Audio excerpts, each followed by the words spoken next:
Hi guys, welcome back to my channel and thanks so much for clicking on today's video. If you're new here, welcome. My name is Olivia.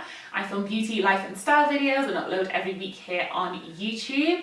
If you enjoy the content and you plan to stick around, then please go ahead and hit the like button, but also consider going on and hitting the subscribe button. It's just down there, so go on, hit it a click, join the fan gang. I would love it if you did. If you're an oldie but a goodie, welcome back.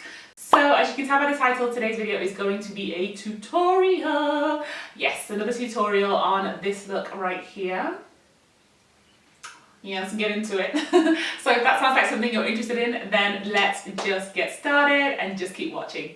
Today's look is going to be inspired by this look right here by Karen. I love Sarah here on YouTube and also on Instagram. She is an amazing makeup artist, come influencer, and she just always nails it. So I saw this look and I was like, we're doing it. So the palette that we're going to use for this is this right here. It's the Color Drain Beauty Rust palette. It's just a £6 palette, but it is honestly almost perfect. It just has the colors and shades that you need. So it has 6 mattes and 1 shimmer shade.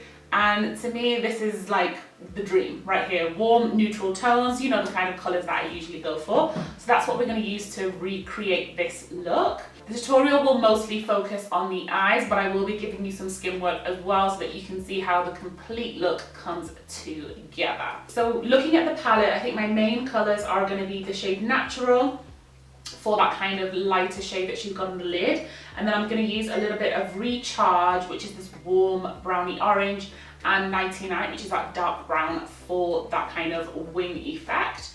So what I want to do first is go into the crease before I deepen it up. So let me just dab into Recharge and pop that onto the crease area. So I'm just picking this up onto a fluffy blending brush, one that's a little bit narrower than if I was doing like, you know, a full crease color. And I'm just kind of applying this in the above crease area. This color is such a nice color for those of us with deeper skin tones. Sometimes you reach for a palette and the transition shades really aren't cutting it for what it is that you want to do. So with this, I am trying as well to create the wing shape here on the end and bringing it all the way into the eye as well. To help that blend just up to the brow bone, I'm going to go into Natural and just make sure to kind of help blend the outer corner of that first shade. So now we've got that transition down, going now into 99, the dark brown shade in the corner, and I'm going in with a detailed brush because I almost want to kind of sketch the outline of this look. So I'm just going to, let me have a look again. Yeah, I'm going to almost do this like I would if I was cutting my crease.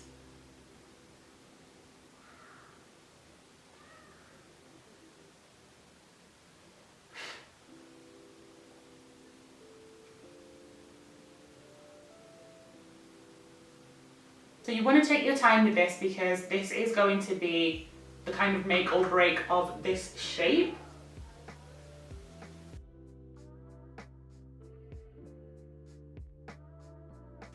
And then once you've got that kind of line, feel free to kind of thicken it up a little bit because of course you are going to cut the crease following this shape, but you do need some of the dark brown to show.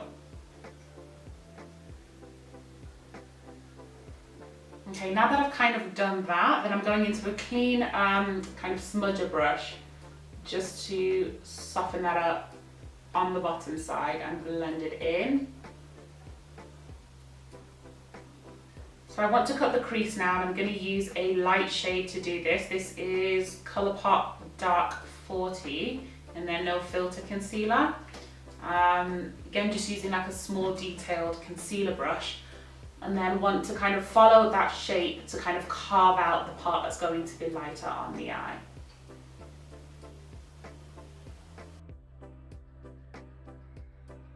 I'm really taking my time with this because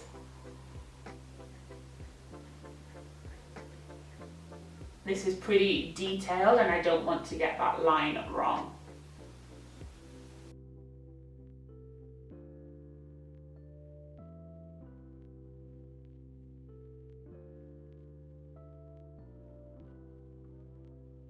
I feel as though the trick here is going to be trying to get the thickness of that dark brown shadow the same all the way across.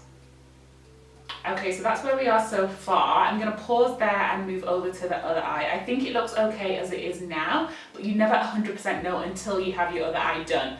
And then you can kind of like compare, contrast and touch up if there's any need for touch-ups before I go in with the setting, before I set the concealer with the powder, with the eyeshadow. Okay, so that's where we are right now. I don't know whether I love it or not, but anyway, let's see. It will all come together in the end, I'm sure. So I'm going to go now into that shade Natural again, and just using a shadow brush to basically go over the concealer.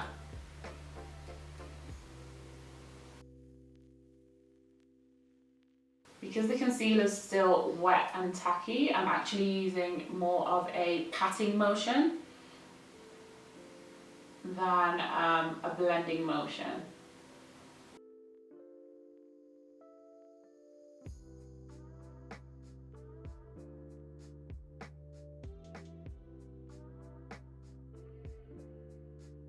Now that I've got the main colour on, I'm just going to go in with a slightly bigger shader brush and kind of like dust off any excess, fill in any patchy areas, and just make sure that that's kind of nicely blended across the lid. I've done something and I think I'm going to go with it. So there's a shade down here in the corner called Daisy, and it's kind of like a olivey, yellowy brown.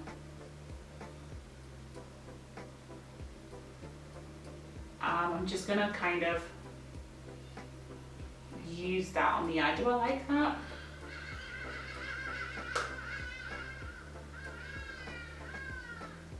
Just to kind of lift that colour, because I feel like it was just a little bit too deep and I don't want to have to go out and reach for another shade from a different palette.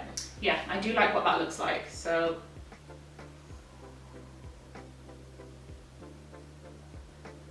make sure that that is going to be the look.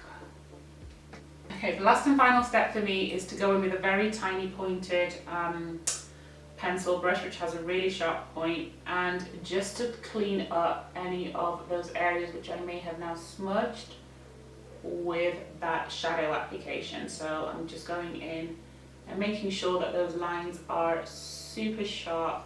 So I'm just going back into the shade Recharge and making sure that we don't lose any of that transition.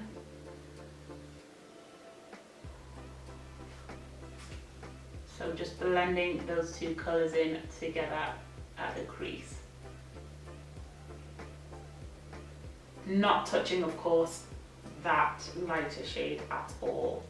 Okay, so usually I would finish up the complete eyes before I go in to do my face, but because we've got that kind of wing detail and there's going to be concealer applied, I don't want to mess it up. So I'm going to do my base and then come back to finish off the eyes with the lashes and everything towards the end. I'm going to just move through this pretty swiftly. So first is primer, and I'm going to use the Milk Hydrogrip primer. Have been obsessed with this recently. It just has such a beautiful longevity to it when you use it as a base because it is so sticky.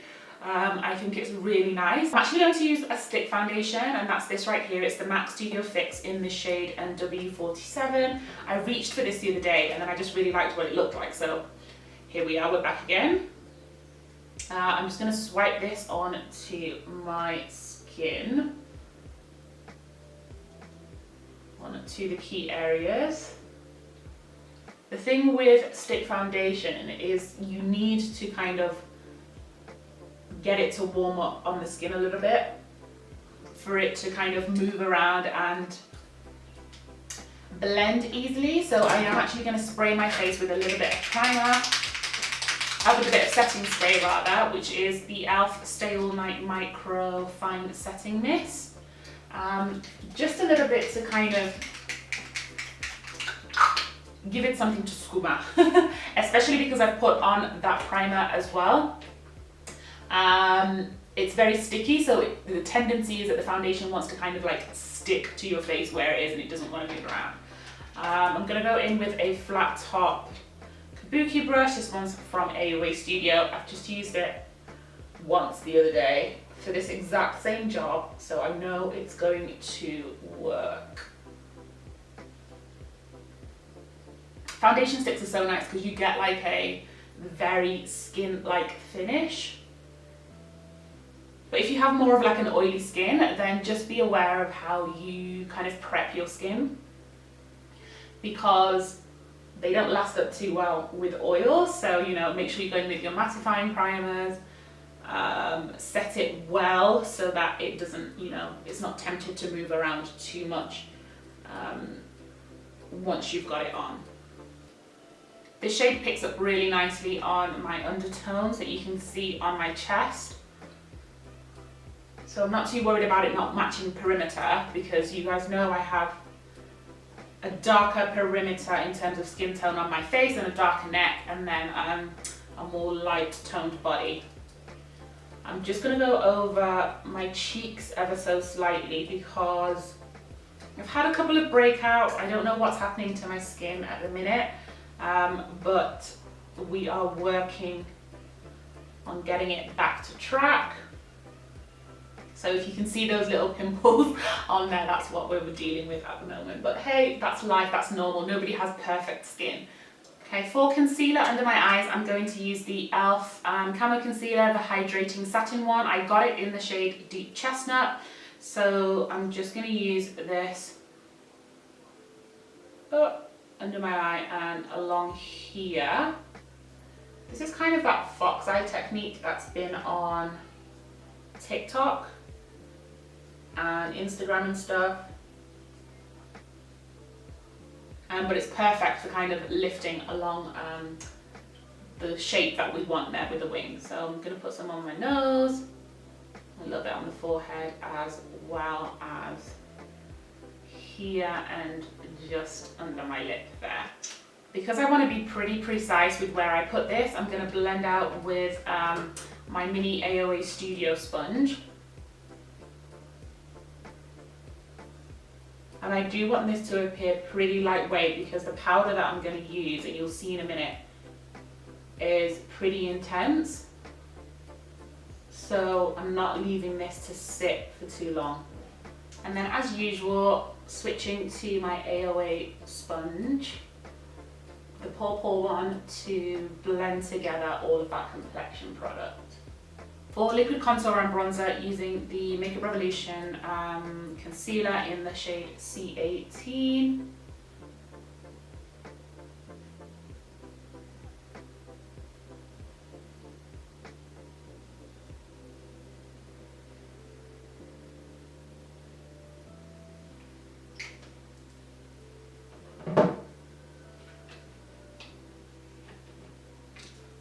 And then using a kind of angled or shaped stippling brush to make sure that that blends in.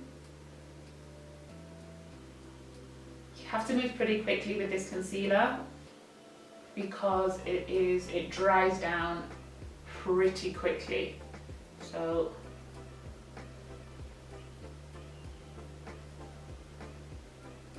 no harsh lines wanted, but gotta move fast. If you do find that your concealer has kind of like dried down before you've had time to move it and you can still see some marks, just spray your face with a little bit of setting spray. That will wet it up again a little bit and give you a little bit more time just to finalize your blending. Okay, time to set all of this now. And so the setting powder that I'm using is this. It is the Beauty Bakerie Flower Powder in the shade Almond. Did I show this in my last video? I'm not sure whether I did or I didn't, but anyway, here it is again. This is actually quite a pigmented powder, so just go in with a little bit. You really don't need too much. I would say this shade is perfect for like my skin tone and deeper. If you want to use this as a kind of like powder to set your under eye concealer.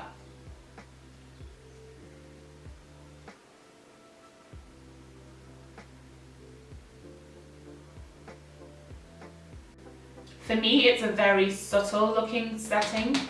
It's not, you know, too bright at all.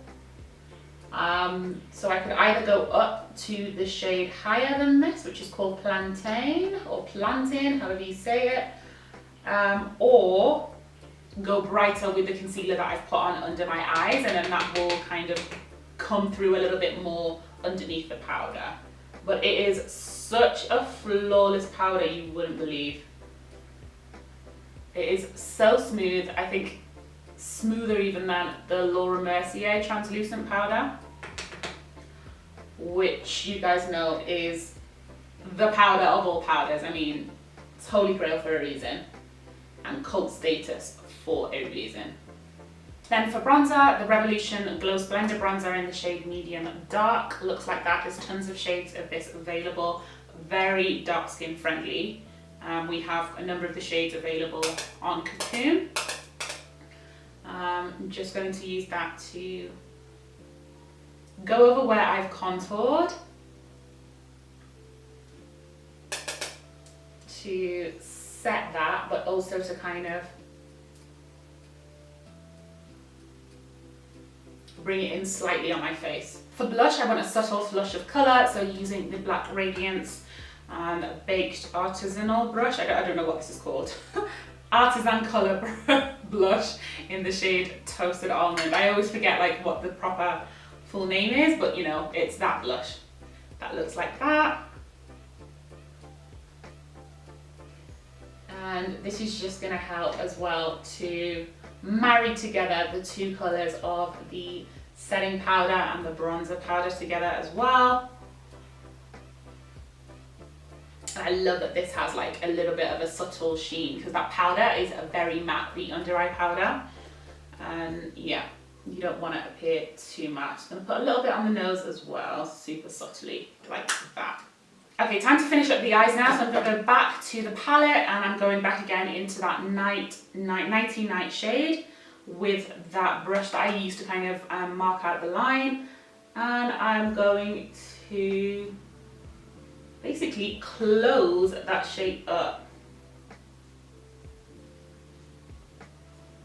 Also bringing some of it on to the lid, almost as a continuation of a wing. We are going to go in with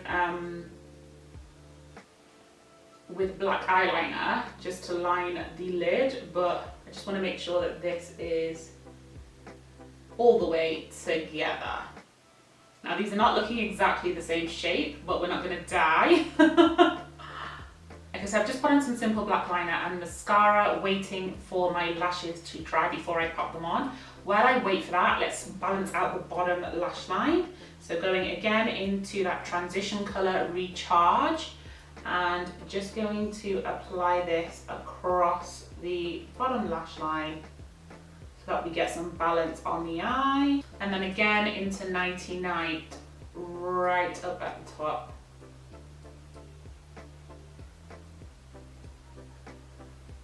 And smoking that out ever so slightly. Hey, lashes are on. I love how much lashes can transform a whole look. But final touches, back in to the palette, into that dreamy colour called Dream. Right in the middle, it's just a coppery gold. No look is complete without a little bit of sparkle, so we're just going to add that to the inner corner and some of that waterline as well. It's just deep enough to not look, you know, too shouty, but also has enough gold in it to give you the pop of colour that you need. Perfect! Final touch, of course, final touch, of course, is the lips. So I'm going in with a brown liner. This one is from Colourpop in the shade Control. This hasn't been in stock for the longest time. I feel like I need backups.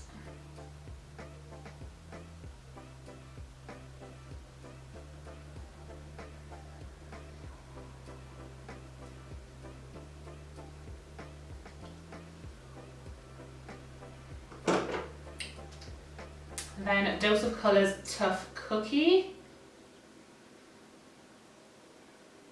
as the all over colour, with a little hint of just Baecause right in the centre for lift. Okay, so this is the finished look. I'm really loving it. I feel like it's a kind of dramatic twist on a very subtle look, if that makes sense. It's dramatic in one way because you've got that very dark kind of colour in the crease and also out to the wing, but the colours are very neutral, so it's like a little bit of both worlds. So maybe if you've been trying to figure out how you can make your neutral looks a little bit more interesting, a little bit more dynamic, then this might be something that you want to go for. I'm obsessed with this. Let me go take some cute pics. And you can follow me over on IG where, you know, you'll be seeing this in its full glory as well.